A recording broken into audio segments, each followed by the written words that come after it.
எல்லாருக்கும் வணக்கம். தேங்க்யூ. சாப்பிட்டீங்களா? தேங்க்யூ.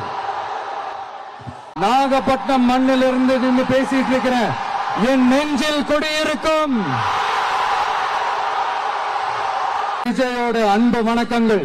மொழியில பேசி பேசி அது நம்ம கேட்டு காதல் வந்து ரத்தம் வந்ததான் மிச்சம்.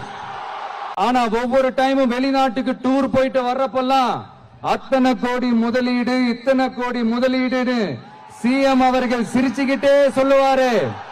சிஎம் சார், மனசை தொட்டு சொல்லுங்க, வெளிநாட்டு முதலீடா இல்ல வெளிநாட்டுல முதலீடா? அந்த இடத்துல பர்மிஷன் இல்ல, இந்த இடத்துல பர்மிஷன் இல்ல. ஆனா அதுக்கான காரணங்கள்லாம் நீங்க கேட்டீங்கன்னா சொத்தையான காரணமா இருக்கும். அங்க பேசக்கூடாது, இங்க பேசக்கூடாது, 5 நிமிஷம் தான் பேசணும், 10 நிமிஷம் தான் பேசணும்.